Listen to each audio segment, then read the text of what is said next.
had my birthday was coming up, and it was, or on my birthday, I said, well, are you gonna make it to my birthday party? We had a dinner planned at our penthouse.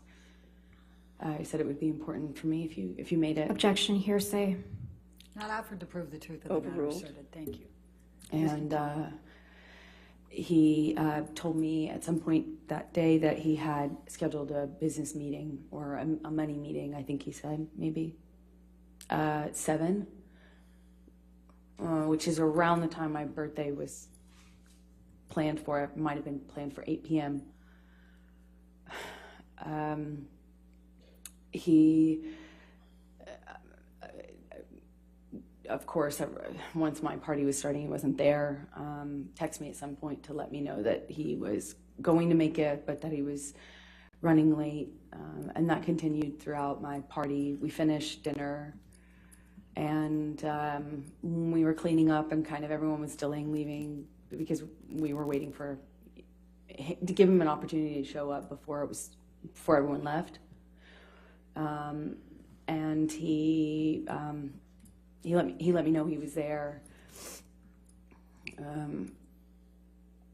I tried to, without saying what I said, I tried to give him the impression that I wasn't going to get on him about drinking or anything. I just wanted him to be there. And we had a toast. We did a celebratory toast. And the guests left. And later that evening, we were in bed, and I had a book, and Johnny effectively said, what's your fucking problem now? And at the time we were getting advice from therapists without saying what they said, it was important for me not to make him feel attacked. So I chose my words carefully. I won't say what I said, but I remember being very careful about how I worded what I was feeling about my birthday and him having missed it. An argument followed that. I got up out of bed. Johnny's side of the bed was closer to the door than mine.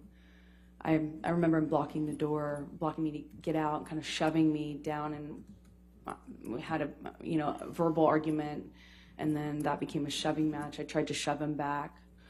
I kind of felt myself retreat into the bedroom. At some point, he picked up like a large, I guess it's a Magnum size, not a normal size, a large size bottle of champagne, and hurled it at me. This time it went through a painting, and I loved this painting. I remember it just went like right through the canvas, left a giant hole in it. And I remember thinking we shouldn't have art in our bedroom anymore. And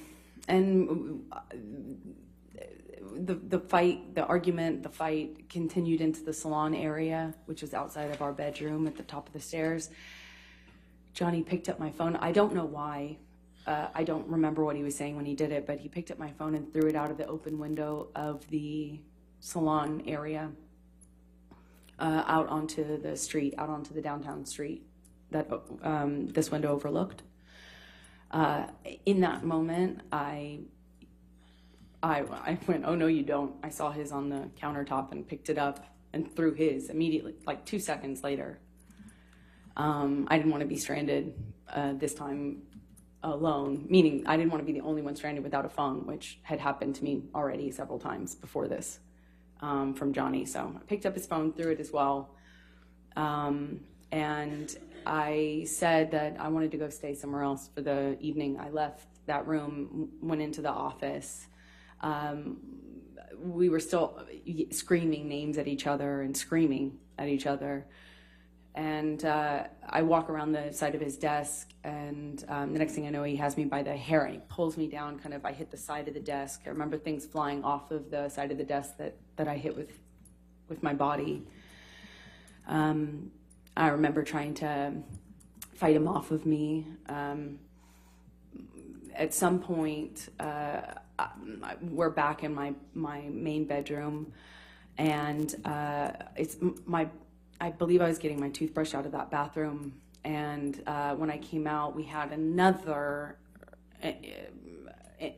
shoving match, but this one, he kind of like, I remember he chest bumped me in this like bro-y way, chest bumped me and fell to the floor, and when I got back up, he kind of held me down by the shoulders down on the side of the bed, kind of held me, wrestled me down on the bed. I remember I got up once or twice before I ended up on the bed, and he grabbed me, did this thing that he did sometimes, and he would taunt me, grabbed me by the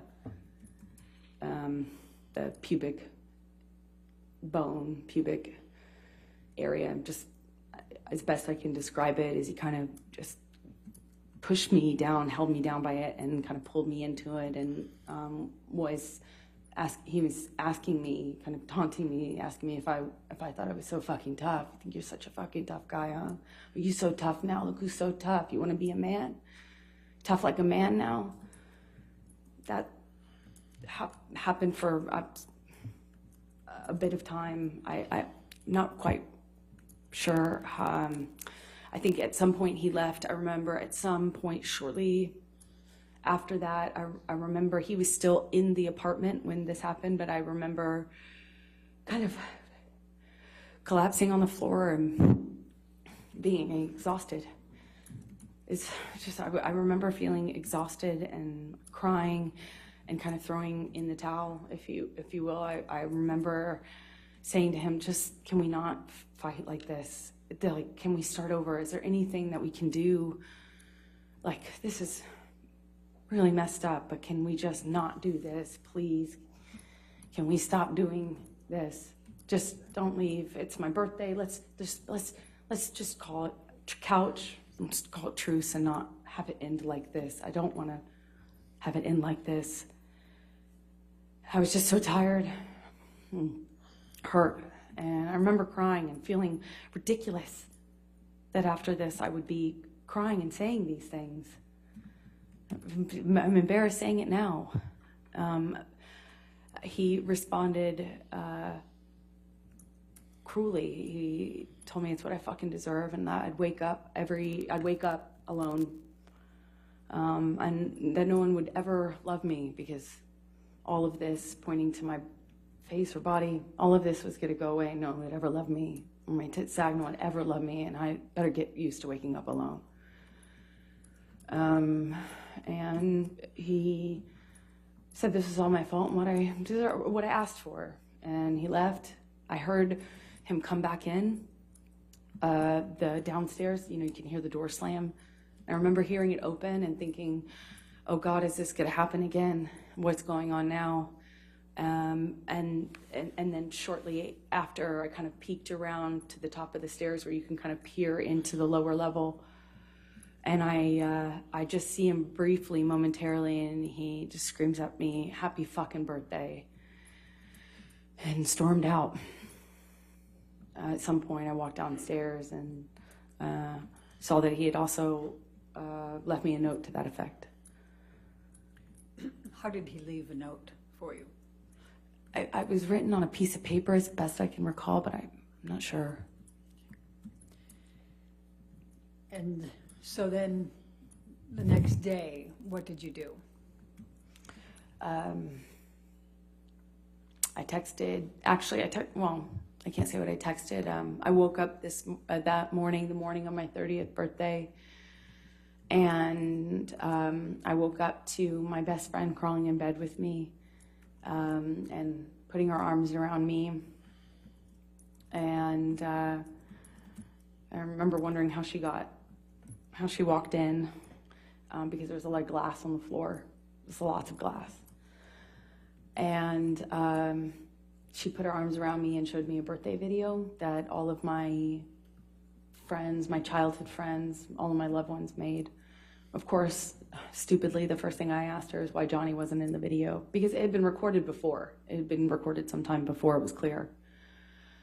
And she said that she'd been asking for a few months, and Johnny... Objection, Your Honor, hearsay.